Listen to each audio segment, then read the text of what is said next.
Aqui eu fiz um desenho da luz. A frequência da luz, ela começa no 7,7 vezes 10 elevado a 8, que é 7,7 com 8 zeros para frente, megahertz.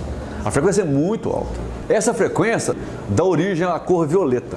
Se no seu olho bater uma frequência eletromagnética nessa faixa aqui, ó, de 7,7 a 6,5, quer dizer, são 770 milhões de megahertz. Se chegar na radiação eletromagnética na sua retina, nessa frequência aqui, você vai chegar como cor violeta. Então o que você enxerga como cor é a frequência da radiação. Quanto maior a frequência varia a cor que você enxerga. A gente tem dois jeitos de medir frequência, três jeitos. Um, você comprar um frequencímetro, o outro é você, se for frequência de som, você consegue ouvir pela nota musical. A nota grave, a frequência é baixa, a nota aguda, a frequência é alta. E a outra é luz. A luz também, você consegue perceber a frequência pela cor. O índigo é uma faixa muito estreitinha, de 6,3 a 6,5. Dá o tal do índigo, que é essa cor aqui, ó. Aquele cor de calça jeans nova, e americana, não é que é as Fiorucci do Paraguai. Entre 6,1 e 6,3 tem o azul, é a faixa do azul. De 5,3 a 6,1 é o verde. De 5,2 a 5,3 é uma faixinha muito pequenininha, é o amarelo. O laranja de 5 a 5,2 você enxerga como laranja. Então, dependendo da frequência da radiação que chega no seu olho, se for nessa faixa de frequências aqui, você enxerga como cor. Se for fora dessa faixa, você não enxerga nada. E até o 3,8, tá vendo que a frequência está baixando. Você enxerga o vermelho. Abaixo dessa frequência, você não enxerga mais nada. É branco? Não, o branco é tudo junto. Eu fiz uma continha besta para saber o tanto que a gente enxerga no espectro de radiação. Se você pegar a radiação toda que eu escrevi no slide anterior e vou pegar o que a gente enxerga. Olha como é que o olho da gente pega tudo. Se o espectro eletromagnético fosse de BH a Campo Grande, o que você enxerga são 3 metros. Isso, lá perto de Três Lagoas. Eu ainda fiz a conta para saber mais ou menos onde que é o lugar. Se o espectro eletromagnético fosse esticado daqui até lá na fazenda do Tiúra, o que você enxerga, o que você enxerga mesmo, é um trechinho de 3 metros lá perto de Três Lagoas, em Campo Grande, em Mato Grosso do Sul. Quer dizer, é como se você estivesse cego, você sai do equilibrador de cego, chegar lá em Três Lagoas, você conseguiria enxergar 3 metros, depois você não enxerga mais nada. Então, assim, o que existe nesse mundo rodando que você não enxerga, é tudo. Cobra enxerga para baixo aqui, ó, infravermelho. Cobra consegue enxergar. Imagine que o gato deve enxergar alguma coisa um pouquinho acima do violeta. No caso, para cima do violeta aqui, é o ultravioleta. A, B e C tem aqui. O ultravioleta A, eu não lembro mais, mas eu acho que o ultravioleta A te torra. Tem efeito bactericida, aquele negócio de água com ultravioleta, aquele negócio é perfeito. Aquilo mata os bichinhos da água mesmo. Não, o ultravioleta A é muito energético, o B é um pouquinho menos e o C é que as plantas usam para fazer fotossíntese. Aqui para cima, com frequências acima de 7,7, 770 milhões de hertz, seu olho não enxerga. E frequência abaixo de 380 milhões de hertz, você não enxerga também, que é vermelho. O branco é porque você está enxergando todas as cores simultaneamente, você enxerga branco. Aquela parede ali é branca porque a luz emitida pela lâmpada tem todas as cores e ela reflete todas as cores. Então você enxerga branco. Se aquela lâmpada lá fosse vermelha, você veria a parede vermelha. A parede não é branca, a parede reflete a luz que incide sobre ela. Se você incidir luz verde, ela reflete verde.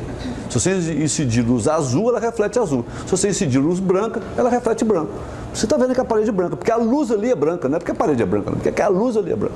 Porque tem material que absorve determinadas frequências e emite outras. No caso da parede colorida, tem tinta, por exemplo, que você pinta ela de verde. Eu já fiz isso quando eu estudava na engenharia. Eu lembro que o cara fez um trabalho seguinte. Ele tem uma tinta especial que ela era verde. Se você jogar luz branca, que tem todas as cores, ela reflete só o verde. Se você jogar verde, ela reflete verde. Se você jogar vermelho, ela fica preta. Porque ela só reflete verde. Você joga vermelho, entendeu? A faixa que a gente chama de luz, ela vai do violeta até o vermelho, que é aquelas 7 cores do arco-íris. Você já viu o arco-íris? Já viu? Você já foi no final do arco-íris para procurar um pote? Sabe por que eles dizem que no final do arco-íris tem um pote de ouro? Porque você nunca chega no final do arco-íris. Você vai chegando no final dele e ele vai andando.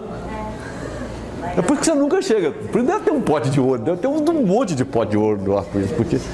Porque o arco-íris ele é formado o Sol, o centro daquele arco, o Sol e o seu olho tem que estar alinhados. Então você vai andando, o arco-íris vai andando também, porque você nunca chega no final do arco-íris. A transmutação é um negócio que ninguém explica, é você mudar de dimensão. A gente só conhece a terceira dimensão, ninguém consegue imaginar o que é quarta. Pode perguntar para qualquer ser de fora para te explicar o que é a quarta dimensão. Você não vai entender. Não é explicável, a gente não entende, entendeu? Eu acho que essas dimensões têm a ver com a proporção de matéria e de energia. A gente é 90% de matéria e 10% de energia, mas a gente só usa um tiquinho assim. Quando você passa para uma dimensão mais alta, você começa a depender menos da matéria e usar mais energia. Dizem lá que o pessoal da quinta tem 60% de energia e 40% de matéria. Por que você vê uma lâmpada, olha para a lâmpada, ela é branca? Por causa da energia radiada. Olha lá, isso daqui é um gráfico da energia irradiada pela lâmpada branca. Uma lâmpada incandescente de 100 watts. Você está vendo que, olha aqui a faixa visível. Você só enxerga esse tantinho aqui.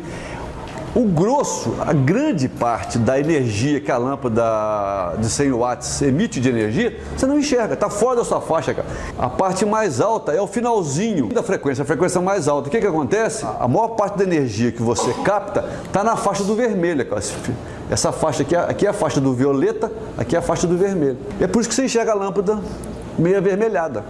Porque a energia maior que o seu olho percebe está na faixa do vermelho e amarelo, né? Aqui tem alguma coisa sobre a ionosfera. Interessante, precisa saber as camadas da ionosfera. Até 10 quilômetros é a chamada de troposfera, é onde que tem nuvem, anda avião e tal. De 10 quilômetros a 50 quilômetros é a estratosfera. A camada de ozônio fica aqui, ó, de 20 a 30 quilômetros de altura. A mesosfera é uma camada que não tem muita aplicação, não vai avião lá, não... A ionosfera vai de 80 km a 600 km de altura, de altitude. E ela é dividida, no ponto de vista eletromagnético, em 4 camadas, D, E, F1 e F2. E está aqui as alturas dela. E acima de 600 km está a tal magnetosfera que a gente já tinha visto no começo. Então a magnetosfera vai até 160 mil quilômetros. E no caso de propagação de ondas, essas camadas da ionosfera têm... Por que chama ionosfera? Porque tem íons. O que é íon? É átomo que perdeu elétron, ou que ganhou. Quem que dá elétron ou que tira elétron do átomo? Radiação solar. Partícula que sai do Sol, lembra que não falei sobre a nucleossíntese, que emite partícula? Emitiu partícula, ela vem, bate na atmosfera e reage com átomos do ar lá e tira elétrons, o átomo fica ionizado, por isso que chama ionosfera. Isso daqui é uma antena, que eu tinha desenhado antes no começo, a propagação. Olha lá, a onda eletromagnética se propagando, ela se propaga assim. Essa onda amarela é o campo elétrico e essa onda roxa, violeta, lilás, sei lá, é o campo magnético. Aquilo ali é uma onda produzida por uma antena vertical. Quem ouve a Voz do Brasil? Não sei o que, polarização vertical. É isso aí.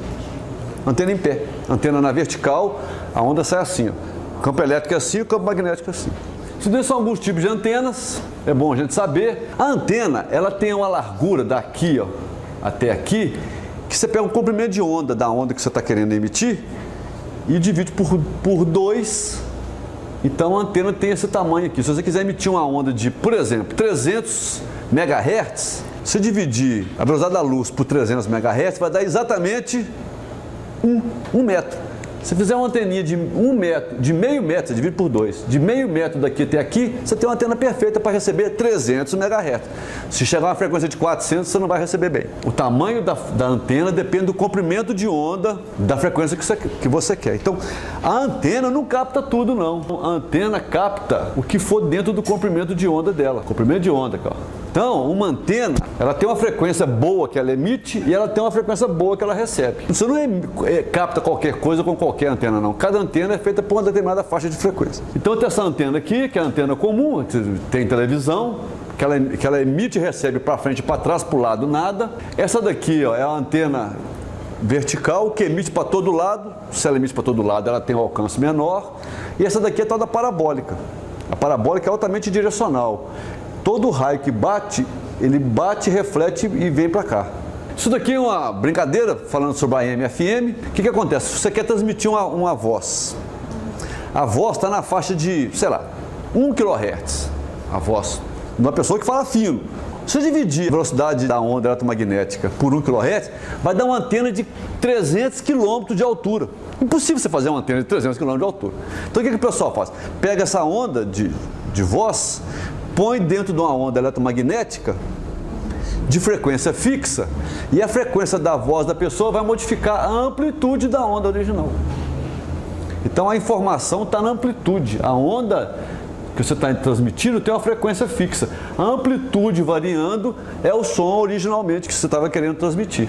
Propagação terrestre, esse acho que é o último slide, está mostrando aqui sobre a ionosfera. Então a ionosfera é uma camada lá da atmosfera que só tem íons. Por quê? Porque é a camada de ar da atmosfera. Está mais perto, está mais fora da Terra, é a primeira que recebe raios do Sol, raios de partículas do Sol. Essas partículas batem nos átomos e tiram elétron. Tirou elétron, o átomo vira um íon. Virou íon, então lá na ionosfera tem muitos átomos faltando elétrons, ou que ganharam elétrons. Eles são íons, por isso lá é chamado de ionosfera. Por sorte, a ionosfera, além de tudo, ela serve para fazer propagação de onda. A onda bate nela e volta para a Terra. Olha que interessante aqui. Se você tiver aqui um T, aqui, o T é a antena. Se você emitir uma onda, olha lá, ela bate na ionosfera e reflete. Uma pessoa bem longe na Terra consegue captar a onda de rádio. Por quê? Porque essa onda de rádio bateu lá na ionosfera e voltou. Se você começar a levantar a onda, a antena, fazer a onda ficar cada vez mais vertical, o seu alcance vai diminuindo. Chega num ponto que ela não reflete mais, ela vai para o espaço. Então a ionosfera, ela tem uma função muito grande que é de refletir ondas de noites. Você consegue ouvir rádio do Japão. Por quê? Porque essas camadas aqui ficam mais densas e descem, então você consegue alcance mais alto. Durante o dia, tem uma determinada faixa aqui que você consegue por propagação terrestre, e daqui até aqui você não pega nada. Por exemplo, uma rádio aqui de Belo Horizonte, você pega direto até uns 100 km de raio. Dali para frente já não pega mais. Por quê? Não tem mais onda refletida na ionosfera. Depois de noite, quando as camadas da ionosfera ficam mais densas, você consegue atingir distância mais alta. Mas essa área aqui você não pega nada. É uma chamada área de silêncio. Se fosse da ionosfera, você vê muita coisa sobre propagação de onda de rádio. E não existe descarga elétrica na ionosfera. Produzida pelo homem, não, porque ninguém anda na ionosfera. Vocês viram a altura do negócio lá, 80 km de altura, 400 km de altura, nada anda nessa altura.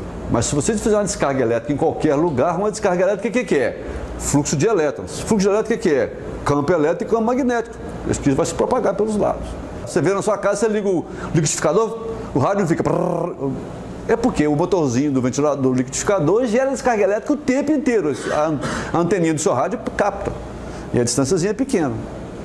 Mas em qualquer lugar que você tiver descarga elétrica, você vai ter campo eletromagnético e se propagando. E vai se propagando e vai perdendo, vai até no ano, vai gastando. Ele vai se perdendo, né? Chega num ponto que não tem mais nada. Se não existisse campo eletromagnético, não existia magnetosfera. E não existiria nada na Terra, porque os raios que vêm do Sol matariam todo mundo. Provavelmente deveria existir alguns animais lá naquelas fossas das Marianas, lá a 8 km de profundidade, lá que não chega a luz do Sol. Pode ser que esses raios fossem absorvidos pelo oceano. Então, você teria vida lá no fundo do oceano. Mas aqui na superfície da Terra, esquece, não ia ter nada. Se não existisse ela, a gente não teria proteção nenhuma. Não teria nada na face da Terra, nem planta, nem bicho, nem nada. E se a magnetosfera variar, nós vamos voltar para a idade da pedra na hora, porque vai pifar. Provavelmente vai pifar satélite. Se for só uma movimentação no campo magnético da Terra, por passar um cometa próximo, alguma coisa que mexer, mas se for por radiação solar, ejeção de massa do Sol, antes de parar a vida na Terra, parar assim, né? Parar tudo, parar a energia, vai começar a cair satélite. Se o Sol, porque o Sol vira e mexe, emite massa, saem umas bolas de fogo do Sol. Se virar uma para o lado da Terra, A gente tem mais ou menos umas 4, 5 horas de prazo.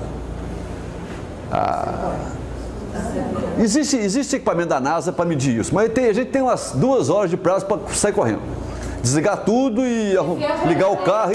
Ligar o carro e encher o tanque e sumir. Sumir para um lugar que não precisa de energia, para o meio do mato, para uma casa de campo, porque você pode viver sem energia. A partir de agora andar com o tanque cheio, então... Andar com o tanque cheio, aí fazer reserva de gasolina em casa. Eu acho que a gente tem que ter em casa vela, fósforo, material de primeiros socorros, porque não vai ter energia, não adianta levar celular, não adianta fazer nada. Não é com o Fred Flintstone só fazer almoço. Foguinho lá, arriscar, aprende a fazer. Vai voltar porque a gente era no começo. Eles dizem que a gente comia só grão. Diz que foram os reptilianos que ensinaram a gente a comer carne, que a gente não comia carne. A gente vai voltar para a Idade da Pedra. Começa a assistir as historinhas do Fred Flintstone. Começa a seguir lá, vai lá no Cartoon Network e começa a assistir, porque nós vamos entrar naquele jeitão deles.